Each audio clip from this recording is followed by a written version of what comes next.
Bom dia, igreja. Estamos aqui tentando suprir a ausência do nosso pastor, no púlpito. Teremos uma escala de pregadores durante este mês, em que ele está de férias. Pela manhã, nos domingos, eu vou pregar uma série de 3 mensagens sobre a oração que Jesus ensinou, o Pai Nosso. Pode abrir a sua Bíblia em Mateus, capítulo 6, que é uma das passagens em que Jesus ensina sobre essa oração, como orar. É uma oração famosíssima, recitada diariamente, e eu, como vim de uma família católica, já rezei muito a oração do Pai Nosso. Até hoje, quando me reúno com meus familiares, numa reunião de família, eu faço uma oração espontânea e eles sempre querem recitar o Pai Nosso, e eu faço junto com eles também, de todo o coração, porque é a oração que Jesus nos ensinou. Jogadores de futebol, antes de entrarem para o jogo, tem aquele ritual de se reunir. Pai Nosso que estás no céu, santificado seja o vosso nome, com muita energia, para poder ganhar o jogo, e fazem a oração do Pai Nosso como se fossem palavras mágicas, Palavras mágicas que vão contribuir para ganhar o jogo. Obrigado. Contribuir para ganhar o jogo. E é uma oração muito rica. Então, durante 3 domingos, nós vamos meditar um pouco nessas palavras que o Senhor nos ensinou. Então, no Evangelho de Mateus, no capítulo 6, nós vamos começar lendo a partir do versículo 5, que explica por que Jesus ensinou essa oração. Diz assim: E quando orares, não sejas como os hipócritas, pois se comprazem em orar em pé nas sinagogas e às esquinas das ruas para serem vistos pelos homens.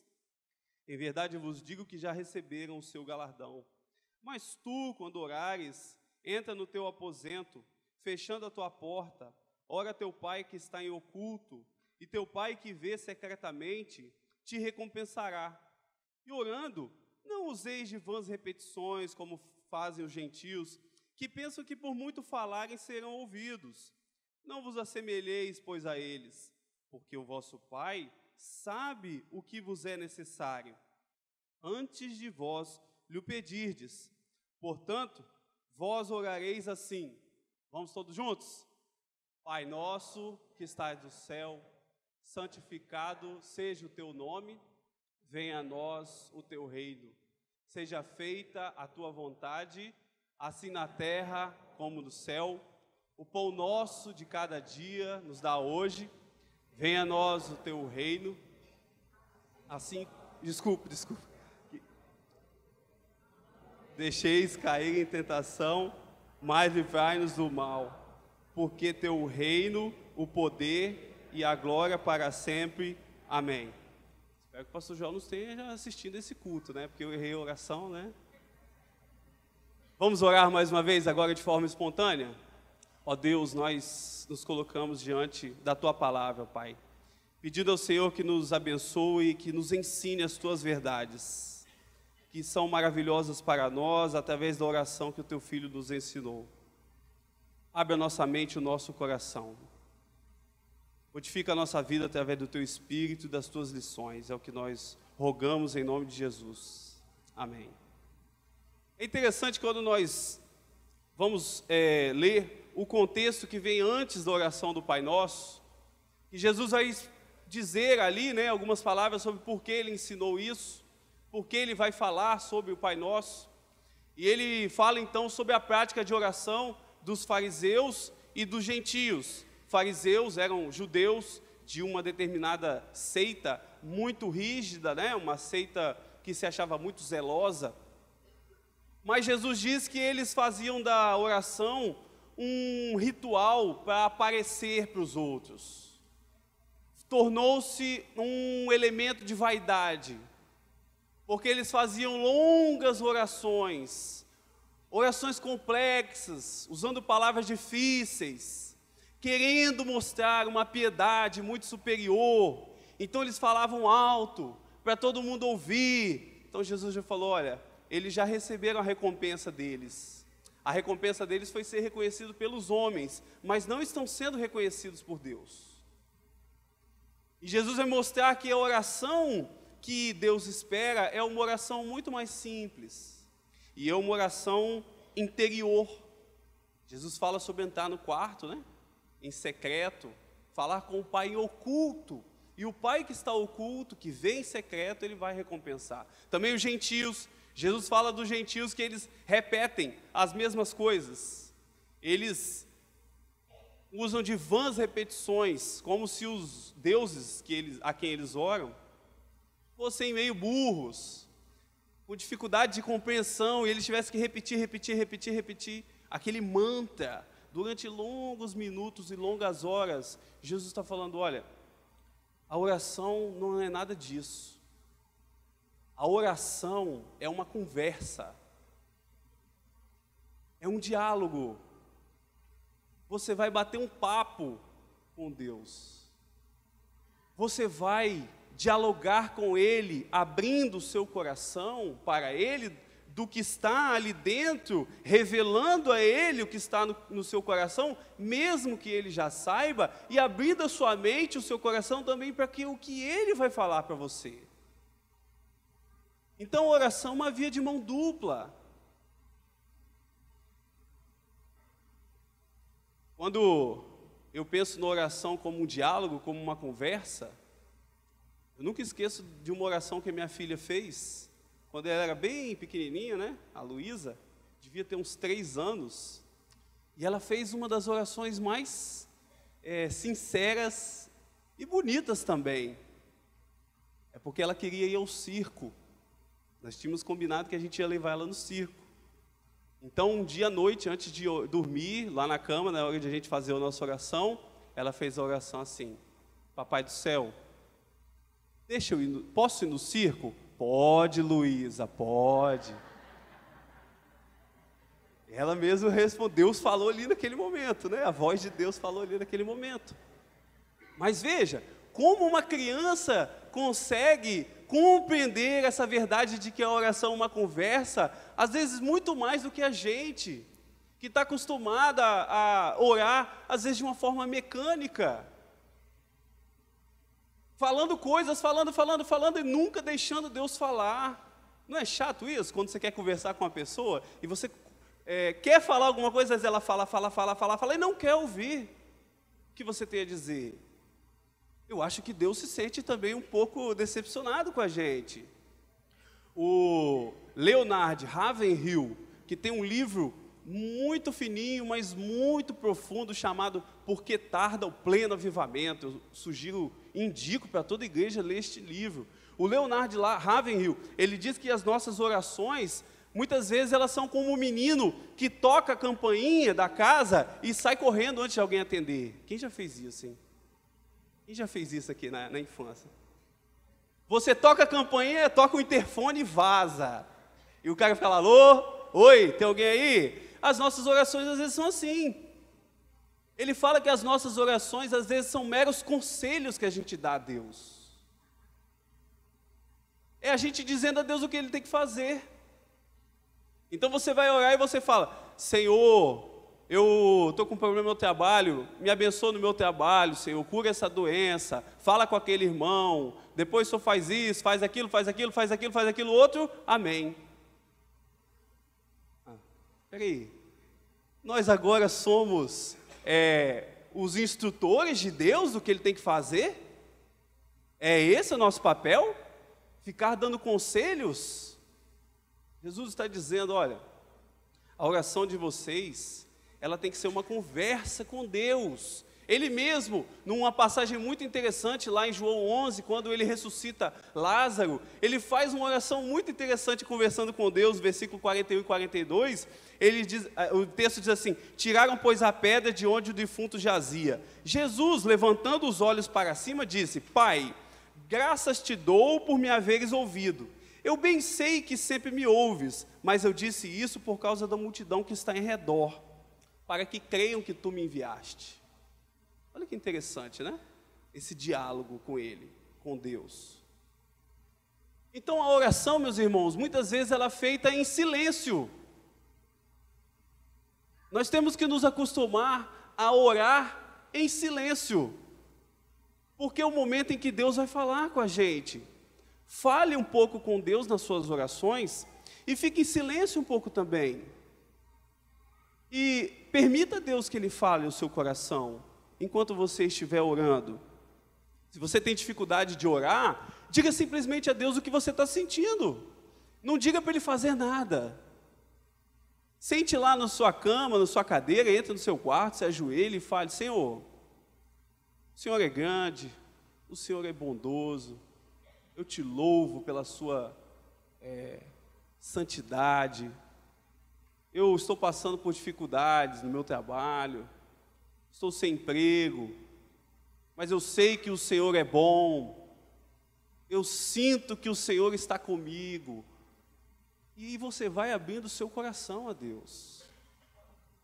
Você não precisa nem pedir nada às vezes. Eu me lembro de uma oração muito famosa de um pregador inglês chamado George Miller, que viveu lá no século XIX. George Miller era um pastor que tinha um orfanato que cuidava de 2.000 crianças. E só vivia de doações voluntárias. Então chegou um dia de manhã, George Miller percebeu que não tinha pão para o café da manhã das crianças, 2.000 crianças. Então, as testemunhas ali, quem convivia com ele, disse que ele se ajoelhou e a oração dele foi o seguinte: Pai dos órfãos, falta pão. Amém. Precisa dizer para Deus mais alguma coisa? Não precisa dizer para Deus mais nada. Pai dos órfãos, falta pão. Amém. Então chega uma carroça, né? Chega uma carroça, estaciona em frente o orfanato, e o cocheiro lá, quem estava dirigindo, fala assim: olha, esses pães eles seriam entregues lá no Palácio Real, só que eles passaram um pouquinho do ponto, queimaram um pouquinho, que a nobreza não aceitou. Então fala: vocês podem dar esse pão para quem vocês quiserem, nós trouxemos ele aqui para dar para vocês. Veja que é uma oração simples e sincera, mas que move, né? Move o coração de Deus. Então Jesus diz assim: vocês vão orar, Pai nosso que estais no céu. Jesus mostra então que nós temos uma relação para com Deus de pais e filhos. Já no Antigo Testamento havia uma relação familiar que ilustrava a relação com Deus. Era o casamento. Israel era a esposa, Deus era o marido. Então havia uma relação ali de fidelidade, né? De cuidado, de carinho. É isso que a relação representava. Mas quando nós chegamos no Novo Testamento, Deus mostra uma nova relação, um novo aspecto da nossa relação com Deus, que quer dizer a relação entre pai e filho. A relação entre pai e filho, ela tem algumas diferenças da relação entre marido e esposa. Tem outros aspectos que nós vamos ver, né, meditar um pouco sobre esse versículo, né, essa verdade da nossa relação. Primeiro, nós sabemos que um pai, ele ensina um filho. Ele educa, ele orienta. Nem sempre na relação entre marido e mulher existe esse papel necessariamente do ensino, mas entre pai e filho necessariamente existe essa relação do ensino. O pai, por causa da sabedoria, da experiência, né, de muitos anos de vida, ele ensina o filho valores éticos, morais, ele ensina profissões, ele ensina sobre Deus, ele ensina, ajuda na escola, senta para fazer o dever de casa junto. Eu tenho a oportunidade de ensinar minha filha sobre tudo, sobre os animais, sobre as palavras, né, contar histórias para ela. E nós normalmente admiramos os nossos pais por saberem mais do que nós. Eu, por exemplo, tenho muita admiração pelo meu pai, porque é um homem que estudou até a 8ª série, completou só até a 8ª série, mas ele sabia muita coisa, Se precisava mexer no carro, abrir uma mecânica, ele tinha noção. Se precisava mexer na marcenaria de casa, na elétrica da casa, ele sabia. Precisasse cozinhar, ele sabia. Gente, como que esse homem sabe tanta coisa? Então eu pedia a ele sempre para me ensinar as coisas, para me instruir também, porque eu queria ser igual a ele. Portanto, Deus é o nosso Pai que nos ensina. Se nós oramos, se você ora, Pai nosso que estás no céu, você tem que estar com seu coração aberto a ser ensinado pelo Pai, porque o Pai tem prazer em te ensinar, e você deve ter prazer em aprender como um filho, admirar sua sabedoria. Deus é muito sábio, Deus tem muita coisa para nos ensinar. Nós somos o pó, nós somos formiguinhas, que não sabemos nada diante da sabedoria dEle. Temos que estar com o nosso coração humilde e aberto a aprender com o Pai. E quantas coisas Ele nos ensina, quantas coisas eu aprendo. Eu lembro que eu já contei essa história lá na EBD, lá nos jovens. Uma vez eu estava no carro com a minha família, minha esposa e minha filha. Ela era menorzinha. E nós passamos na avenida ali na praia, né, num sábado de manhã, não sei se era sábado de manhã, sábado à tarde, e tinha muitas pessoas, né, principalmente jovens, adolescentes, balançando aquelas plaquinhas de propaganda de apartamento para vender prédio, ou de carro, né, de concessionária. Aí uns vestidos de palhaço, com peruca de palhaço, nariz de palhaço, roupa, todo pintado, né, balançando aquele negócio. E eu achei aquilo ali curioso, e eu falei para minha filha assim: olha só, filha, tá vendo? Se você não estudar, você vai acabar assim. Olha o absurdo que eu disse para minha filha. Que absurdo. Como a gente fala, eu pelo menos de vez em quando falo uns absurdos.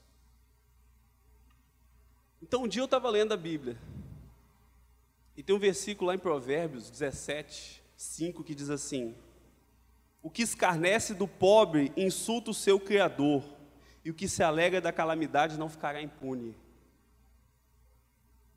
Eu nem sei se aquelas pessoas eram pobres, mas eu estava escarnecendo de um trabalhador. Eu estava escarnecendo de uma pessoa que às vezes depende daquele trabalho para a sua sobrevivência.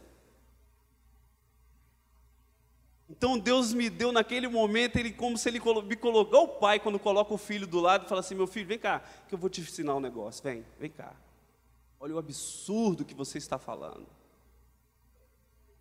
Nunca mais eu disse aquilo, obviamente, e ainda expliquei para minha filha que todo trabalho é um trabalho digno, né? Feito honestamente, e é um trabalho para a glória de Deus. O pai ensina isso. Graças a Deus o pai não me deixou na ignorância. Meu pai me corrigiu a tempo e me ensinou. Coração aberto, se você tiver o seu coração aberto, humilde, você vai aprender muitas coisas e vai melhorar muitas coisas na sua vida, como aquele dia eu melhorei e aprendi, graças ao pai que ensina. O pai ensina e o pai disciplina. E essa é uma característica muito forte do pai, porque o marido não necessariamente disciplina a esposa, mas o pai disciplina seu filho. E nós gostamos de ver um pai que disciplina o filho, fala: esse é pai. Mas se ele deixa o menino de qualquer jeito, largado, e não corrige, nós falamos: esse pai aí, desse jeito esse menino vai se perder. E o pai não tem medo de nos corrigir. Às vezes os nossos amigos, nossos colegas ficam com medo de nos falar alguma coisa que pode nos chatear. O pai não, é um prazer para ele nos corrigir. A missão do pai é nos fazer pessoas melhores. Então, se eu oro, Pai nosso que estás no céu, eu tenho que estar preparado para ser corrigido pelo pai. E eu tenho que aceitar a disciplina do pai, quando ele vem e me pune por algo errado que eu fiz. Hebreus 12, versículos 5 a 7 diz: e já vos esquecestes da exortação que argumenta convosco como filhos? Filho meu, não despreze a correção do Senhor, não desmaies quando por ele for repreendido, Porque o Senhor corrige o que ama e açoita qualquer que recebe por filho. Se suportais a correção, Deus vos trata como filhos, porque que filho há a quem o Pai não corrija? Se nós oramos Pai Nosso que está no céu, nós temos que aceitar e receber com alegria a correção do nosso Pai. E eu tive a oportunidade de ser corrigido também na minha vida pelo Pai. Outro dia, tendo a oportunidade, eu conto as correções que o Pai da terra já me deu muitas correções, com vara de goiaba, principalmente a varinha de goiaba que ficava em cima da geladeira, né? Aquela ali que era a disciplina do meu pai aqui. E hoje eu agradeço. Mas o Pai do céu também já me disciplinou algumas vezes, porque Ele é Pai. Pai faz isso. Pai tem que fazer isso. E Pai protege e cuida. Nos cerca de amor, nos cerca de proteção. Tem prazer em proteger o filho. Eu tenho maior alegria quando a minha filha está com medo de alguma coisa, ficou assustada, deu uma explosão, sei lá, soltou fogos, aquele barulho inesperado, e ela com medo, um cachorro latiu perto dela, qual é a primeira coisa que a criança faz? Corre para o pai. A maior alegria da minha vida é minha filha correndo para cima de mim, para segurar ela, botar no colo, e ela se sentir protegida. Pai gosta de fazer isso.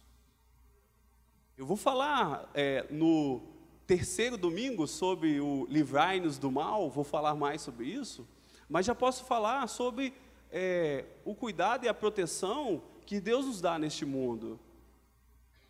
Lembro conversando com a Jaqueline, a filha do pastor Regis, daqui da UANA, quando ela esteve aqui, ela estava contando para a gente que chegou um dia lá na casa dela, que eles tinham que escolher se eles iam almoçar ou jantar, porque não tinha comida para os dois. Então a mãe sentava com os filhos na roda e conversava com eles: filho, o que nós vamos fazer hoje? O que vocês querem? Vocês querem almoçar ou jantar? Então naquele momento ali eles oraram. Quem chega lá, de repente, de surpresa, irmão Paulo Lupe. O Paulo Lupe chega lá. E aí o pastor falou assim: irmão, eu estou saindo agora, eu vou lá no supermercado fazer uma compra, que nós precisamos comer. Então ele pegou, se não me engano, era um saquinho de fubá ou de feijão, era um saquinho de alguma coisa, o fubá, o arroz ou o feijão. E aí quando o pastor Regis colocou lá na mesa, do caixa, o irmão Paulo Lupe veio com mais um saco, mais 2 sacos, mais 3 sacos, mais não sei, um monte de coisa. E o irmão falou: meu irmão, eu não tenho como pagar isso não, você está trazendo aqui, mas infelizmente, falou: não, eu vou pagar. Então, e aí foi uma compra que deu para meses. Cuidado. Meu irmão, você não é um peso para Deus. Às vezes eu já me senti assim, sabia? Eu faço tanta coisa que eu acho que magoa a Deus, que eu falo: Deus deve estar cansado de mim já. Deus não deve me aguentar mais.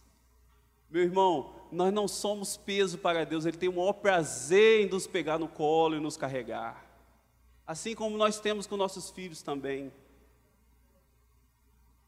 Há um tempo atrás eu deu uma polêmica na internet, porque uma jornalista falou que tratou as crianças com síndrome de Down como se forem fardos para os pais carregarem.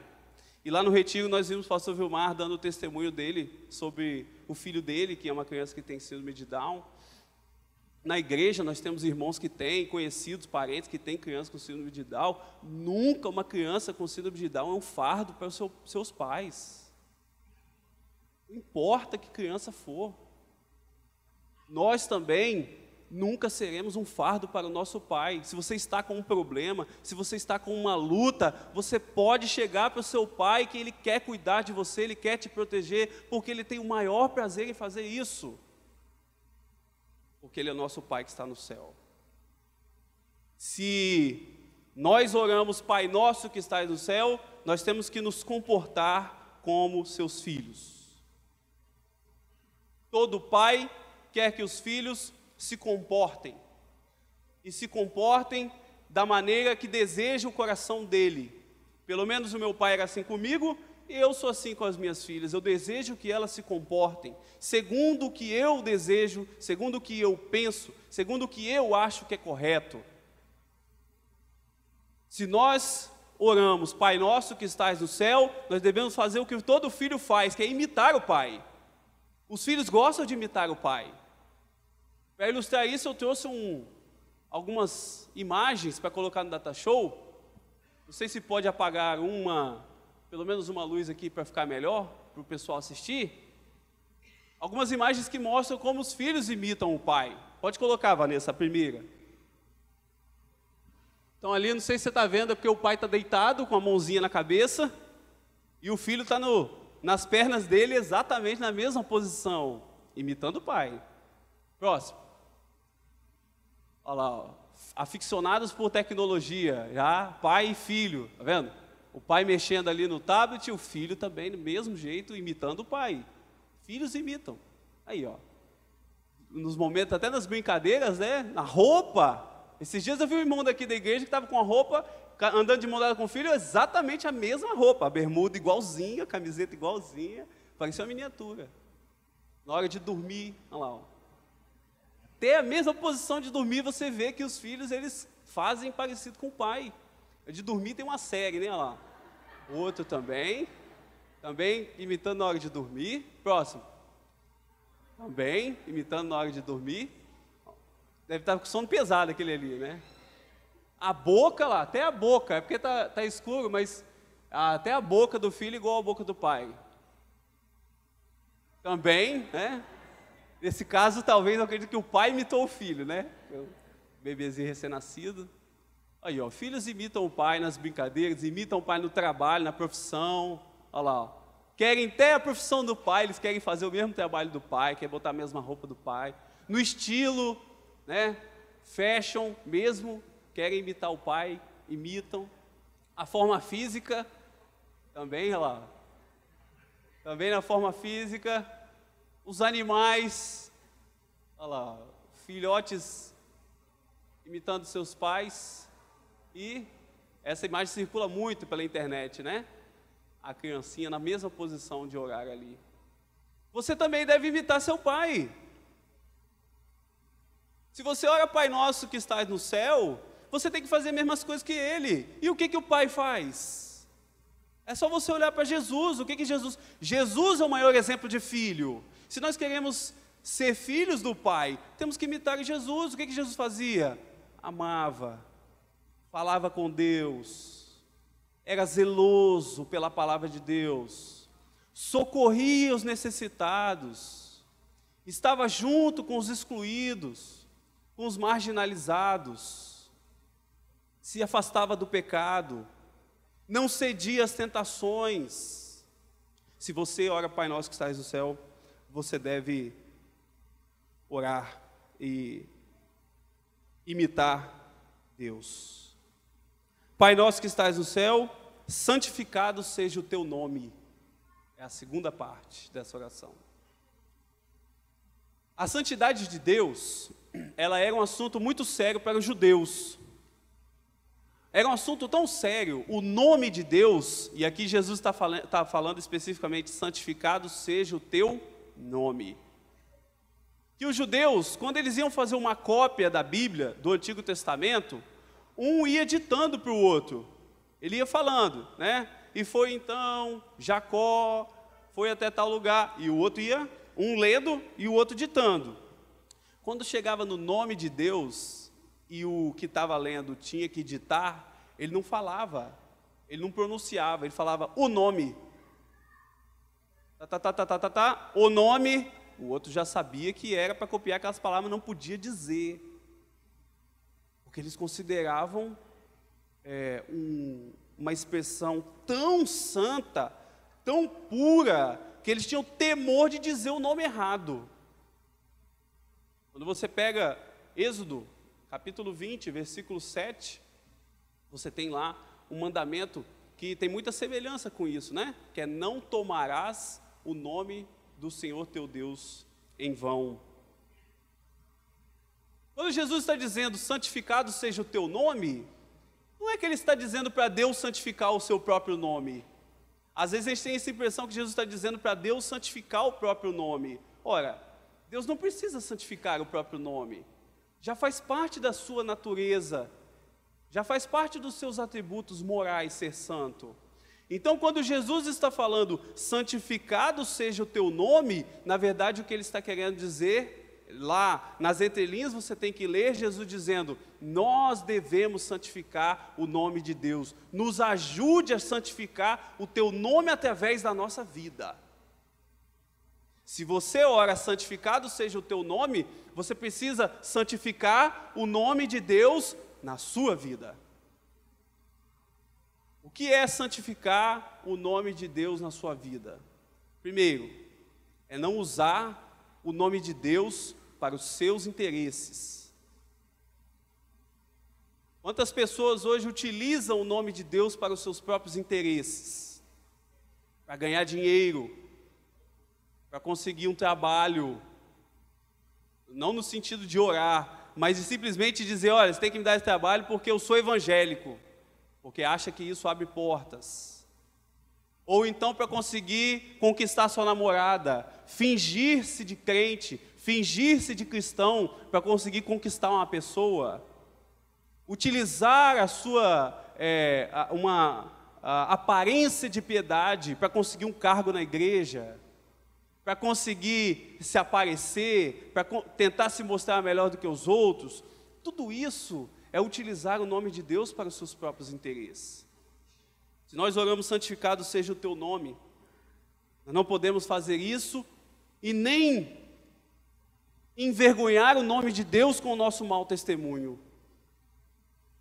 Santificado seja o teu nome, quer dizer que eu vou mostrar o nome de Deus de forma bela, mostrar o nome de Deus de forma grandiosa, e tomar cuidado com o nosso mau testemunho, que muitas vezes envergonha o nome de Deus. Eu lembro quando eu tinha acabado de me converter, lá pelos meus 19 anos, e eu morava, lógico, com meus pais ainda, né, todos meus irmãos, e um dia eu tive uma briga feia com a minha irmã dentro de casa. Eu já estava aqui na igreja, já tinha sido batizado, estava frequentando, e eu tive uma briga feia com ela lá, uma discussão, nem lembro por que motivo foi, mas eu lembro que em um determinado momento da discussão ela virou para mim e falou assim, é assim que você diz que é evangélico? Tomou? Eu não sabia o que dizer. Que absolutamente sem palavras. Eu fechei a minha boca e saí dali e fui pensar sobre isso que ela falou. Porque foi a primeira vez que alguém me confrontou com aquilo. E aí naquele momento eu pensei, rapaz, é mesmo, hein? Se eu sou um filho de Deus, eu não posso sujar o nome dele, não. Eu preciso tomar muito cuidado com as minhas atitudes. Pelo menos ela disse isso para mim. E foi bom, porque me fez mudar e me fez refletir. Agora, você já pensou quantas vezes na nossa vizinhança, na nossa família ou lá no nosso trabalho, as pessoas dizem pelas nossas costas, tá vendo aquele fulano lá, que se diz evangélico? Mentira pura, faz tudo errado, desonesto, boca suja, mente suja, pilantra, fez isso, me magoou, fez isso de errado. E nós nem estamos sabendo. E o nome de Deus não está sendo santificado, mas nós estamos aqui orando, santificado seja o vosso nome. Na palavra está sendo bonito, mas lá nas atitudes o nome de Deus não está sendo santificado. Se nós oramos, santificado seja o vosso nome, o nome de Deus deve ser santificado através do nosso testemunho. E por fim, santificado seja o vosso nome, o teu nome, significa que Deus é santo e Ele se ira com o pecado. O que significa a ira de Deus? A ira de Deus significa uma repulsa que ele tem ao pecado. Ele não consegue se aproximar do pecado. Ele não consegue conviver com o pecado. Quando o pecado ocorre, ele precisa recompensar esse pecado, punir o pecado de alguma forma. Foi por isso que Jesus morreu. Jesus recebeu a ira de Deus por causa do nosso pecado, que precisava ser castigado de alguma forma, e foi castigado em Jesus na cruz. Isso é a ira de Deus. Essa ira da condenação eterna nós não vamos mais receber. Quer dizer, nós que já fomos salvos, lavados, remidos. Se você está aqui me ouvindo e ainda não foi, essa ira de Deus vai cair sobre você, a não ser que você se arrependa. Mas mesmo nós que não recebemos essa ira de Deus, da condenação eterna, nós recebemos a ira de Deus dos nossos pecados do dia a dia. E a ira de Deus dos nossos pecados do dia a dia quer dizer que Deus se afasta de nós e nós nos afastamos de Deus por causa do nosso pecado. Então, se nós oramos, santificado seja o teu nome, nós temos que ter consciência de que quando nós pecamos, nós estamos nos afastando de Deus. E a nossa vida, tanto terrena, né, financeira, sentimental, emocional, familiar, profissional, que quer que seja, quanto à nossa vida espiritual, ela pode estar indo de mal a pior, porque nós estamos nos afastando de Deus por causa do nosso pecado. Precisamos ter consciência absoluta disso.